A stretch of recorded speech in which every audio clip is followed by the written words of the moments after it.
recently we went up to the Pacific Northwest and met up with a fairly young gal on the quilt seam, and you have got to love her name, Violet Craft.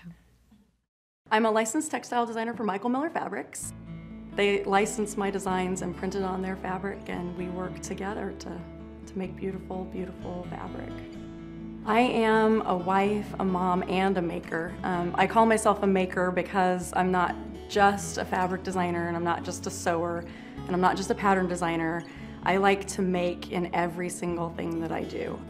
With a name like Craft, no one believes that that's my name. But the funny thing is, I mean, I've been crafty my entire life. My studio is in my basement, but it's a bright little space down there.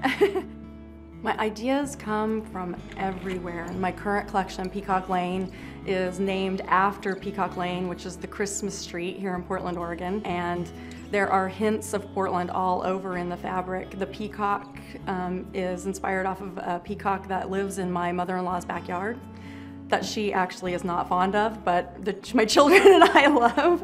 The elephants are directly from the wildlife safari in Winston, Oregon. This fence, it's from a house that's about 6 blocks down the street. When I design fabric, I definitely imagine what the end use will be, although sometimes a fabric comes to me and it just needs to be what it is.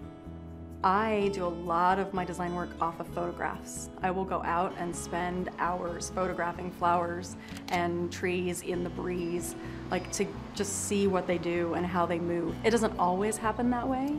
With Peacock Lane, the final piece in that collection, I felt like it was missing something, and I went to sleep and I woke up in the morning and I just had this picture in my head, and it's the final print, and I think it's the key print in the entire collection. It's Parade Day, and it's the piece that has everything together, and it has these trees that I just love, and I dreamt them up.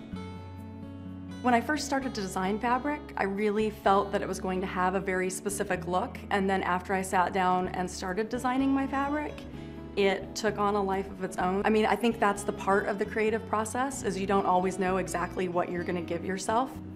My fabric obsession probably started at a young age. I mean, it was in my teens is when I started collecting upholstery fabrics from the local furniture store that were their offshoots, and I would take them home and patch them together into different things, and then started covering chairs. And I mean, our college apartment was amazing.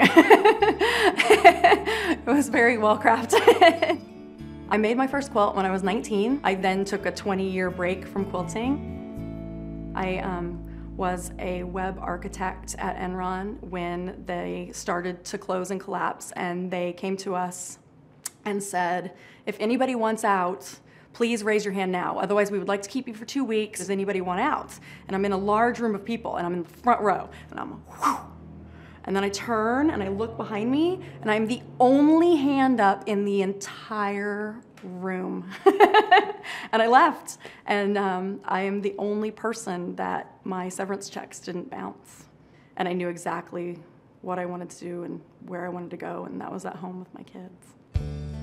I pulled my sewing machine out and dusted it off.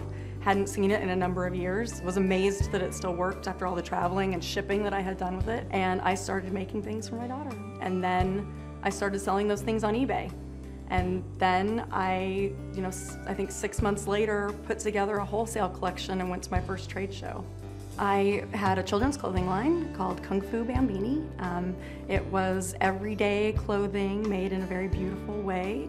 I came back to quilting with the onset of the Portland Modern Quilt Guild.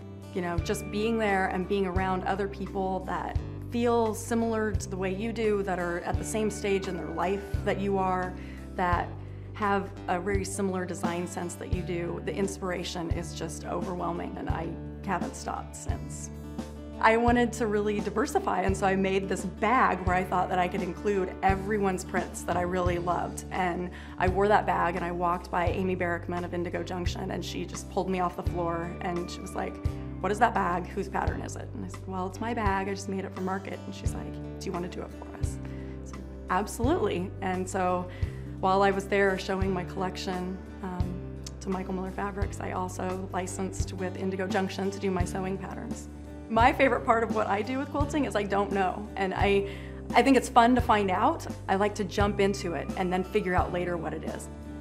My husband and children are amazing, and they are very involved. My husband can tell you the difference between toile and tulle.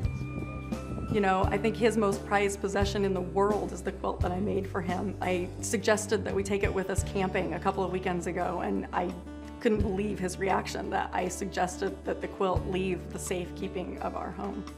My daughter has her own design wall in the basement. I actually started them sewing late.